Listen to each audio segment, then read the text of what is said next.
Dear viewers, আপনারা কেমন আছেন? আশা করি ভালো আছেন। আমিও ভালো আছি। আমি অ্যাডভোকেট শিবনাথ আপনাদের সামনে আছি।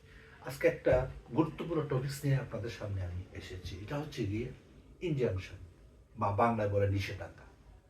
দেওয়ানি মামলাটাতে এটা ব্যবহৃত হয় বেশি। এখন নিষেধাজ্ঞা জিনিসটা কি বা কখন আপনি মামলাটা ইনজাংশন চাইবেন? যদি আপনি একটা মামলা ফাইল করার পরে যদি আপনি ক্ষতিগ্রস্ত হন, যেটা টাকা দিয়ে আপনাকে মূল্যায়ন করা যাবে না, অর্থাৎ অপরিসীম।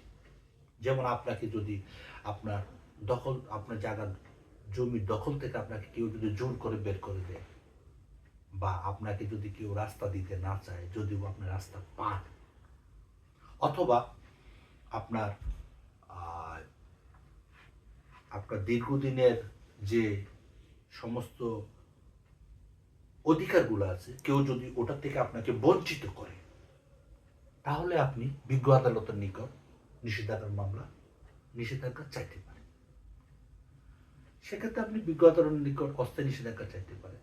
বিজ্ঞ আদালত যদি মনে করে যে আপনার অধিকার সেখানে হরণ করা হচ্ছে, বা আপনি দখলে ছিলেন, আপনাকে দখলচ্যুত করা হচ্ছে, বা আপনাকে কেউ রাস্তা দিচ্ছে না, তাহলে সেক্ষেত্রে কোর্ট আপনাকে নিষেধাজ্ঞা দিতে পারে। নিষেধাজ্ঞা হচ্ছে বিজ্ঞ আদালত আপনাকে আপনার কাগজপত্র দেখে, আপনার মালিকানা দেখে, আপনার যে বিবাদী আছে মানে আপনার অপরপক্ষ, তাকে বিরত রাখা, যাতে আপনি ওই জায়গার